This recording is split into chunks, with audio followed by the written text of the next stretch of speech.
project. It's the gratuity series. I think that's where I'm going to run with for now. People, experiences, yeah, meaningful experiences. And I'm kind of winding down right now. I've been deliberating on whether or not I want to do this recording right now because it's kind of getting late. I'm gonna go work tomorrow, but provided that I don't do another recording anytime soon. This is someone who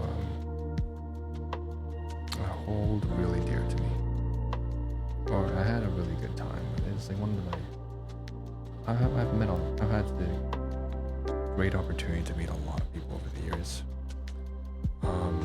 And she is by far one of my best. I know we never really spent that much time outside of what we were doing together at the information desk as volunteers. But so I'll say J, abbreviation J, letter J. Again, privacy, confidentially, full disclaimer, not disclosure. Full disclaimer that there is no personal private information disclosure that could be of any personifyably identifiable way. That's particularly important when it comes to these the gratuity series and general experience. So people who I generally cherish in my life. And so Jay, say Jules, is someone who I had just a really, really close connection with. Like we could just read off. Actually, she wasn't the only one, but because there were several other volunteers. Yeah, it was like 2017, maybe 8 years ago now, I guess. And we just clicked. She's a retired teacher for over 30 years, and she's still, if she's still here, I don't know if she is, well into her 80s. And a very well put together woman, a very composed woman.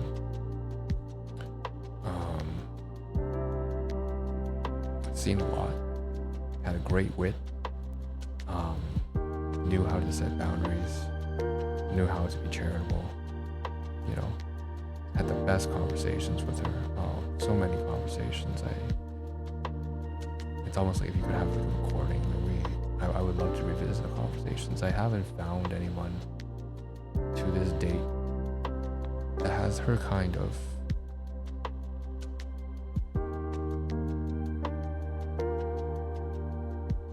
it was so special. It's just different, yeah, very intelligent, very wise, a great sense of humor,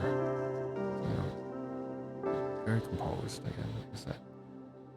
Knew when to speak, knew when not to, knew when to tell jokes, knew when not to, knew when to take things seriously, knew when not to. It's just a very well-rounded, and I guess this is something that comes along with being a very, very experienced teacher who manages children, right? I guess that's part of it, right? And it's British, yes. I think English, British, kind of how I know.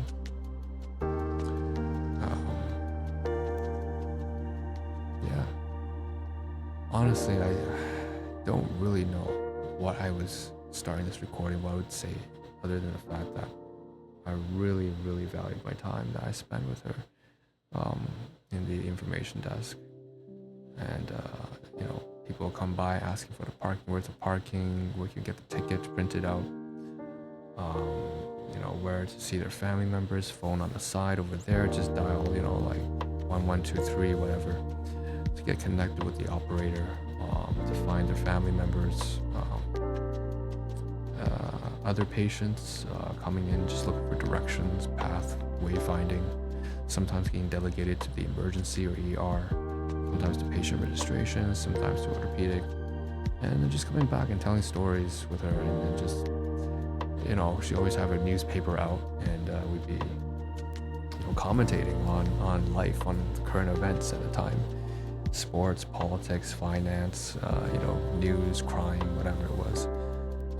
Every, like, for example, every Wednesday or Thursday, I would get to spend time with her, and it was always a charm. And she made it she expressed that likewise. And we really just enjoyed each other's company. We both had a lot to share, I guess, in terms of life experience and a lot of people, a lot of communities that we've been through, a lot of experiences, a lot of roles, a lot of different jobs. And of course the personality, the character was there too. She was a woman of integrity.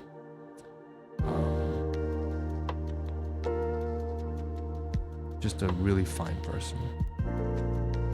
And yeah, I miss her.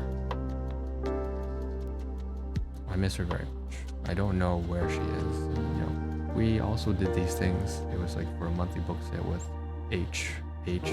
let's say Helen. I don't know. I'm not gonna use the real name, so I'm just gonna make up a name. Right? So Jules, say, and Helen, where we would go and create the monthly book sale. And we were joined by L, let's say Linda, all right? And we would go and, you know, and S, Susie, you know, like, you know, they're from the gift shop, volunteers. And also one of those retired nurse, she's a retired teacher, coordinator there. She was Japanese. It was just English. So it was just a good mix, and yeah, it was good times, you know. Yeah, yeah.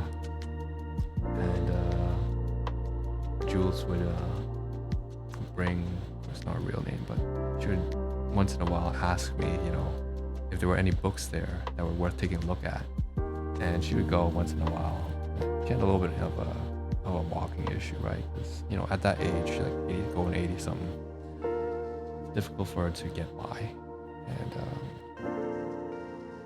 you know, so I would bring some books back. And she took a knack into one of these like cooking books. And at another time she went and she actually brought me a gift from herself, I believe. She brought a book from her own place, and it was a book on what have you. It was I'm getting that British accent. What have you, bloody well, bloody hell. Okay, so she didn't have that kind of accent. But she brought, like, I think she was English, but she brought this book on like 1,000 trivia questions and answers. I should pull that out, honestly, but it's like somewhere in storage, my other lease rental. Yeah.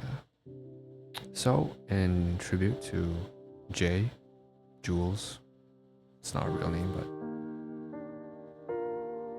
honestly, I'm obviously, if you can't tell, I think that she may have passed. I don't know, but you know, with the whole, when COVID first came by and we stopped volunteering, right? It was all the seniors, it was the elderly who were getting hit first. And then it started moving down with the mutations and the strains. Eventually, it moved its way down to the 50s, 40s, 30s, and eventually to the youth as well. But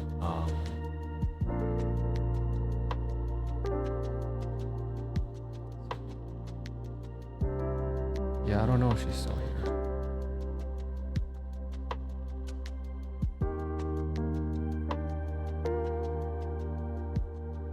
I don't really look at old people as old people. I just look at them as people, right? You know, they're just people with more. I know that the past 3, 4, 5 years, fucking some of these youth here are just deplorable. I fucking hated it. Like, not all of them, right? But a sizable proportion of them are just having this really hideous, rebellious phase against like vice signaling, like I said. Fucking vice signaling. You want to be an authentic, empowered, snobbish bitch? Okay. Fucking. awful kids, and they were just dogging on her. I could tell. But I mean, no, at the very, like I ran into her in like 2020 or so when we stopped volunteering because of. But recently, it's been. I don't look at seniors or elderly as they're just people with more time on their hands, and have been through more times. They incur more scars and more wounds, and have more lessons and experience and tales to share.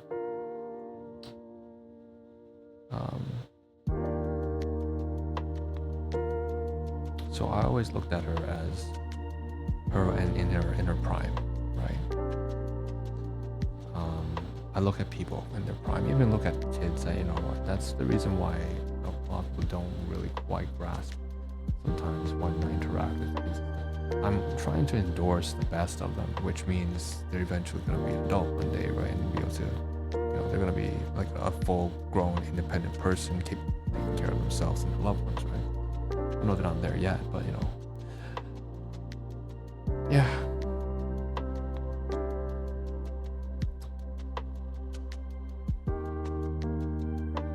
Really, really, really close friend. So that's it. Honestly, I'm not gonna lie, I'm probably going to make a second episode or video about her once I collect my thoughts in the future. But I just felt like I wanted to get this down. If there was the first person to start this series of gratuity, or whatever you want to call it, after the recent, kind of like nice exchange on the bus, would be Jay, or for like Jules, and God save the Queen. Oh, and she was a tough cookie too, right? Like we had all sorts of banter and riffraff going back and forth, because as she would always say, we're no British, or no wallflowers, we're no delicate little flowers, That's what I liked about her, right? We never had to pander around like that like we were when during those 2010s, when everyone was like really, when society was just crazed with like ism this, ism that, oh, sexist this, racist that. Everyone couldn't tell a joke, couldn't say anything, couldn't have laugh at anything without getting offended. Me and her, we had like no censorship, no filters at all. Of course, we kept it within, like I said, that's why she's a well-rounded, well-balanced, well-regulated, well-moderated person. Obviously, she was capable of that, but she never did it in the inappropriate context, and she always was able to push the boundaries and do things when they were warranted. And that's what I loved about her. She just had everything kind of right. With everything the right like scale and balance.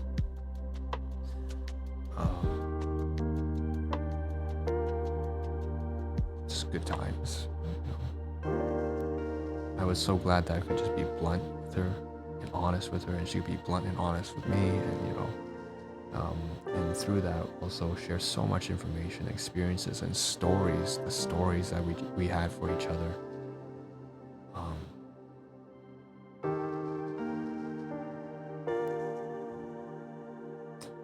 Yeah. Anyways, God bless her soul.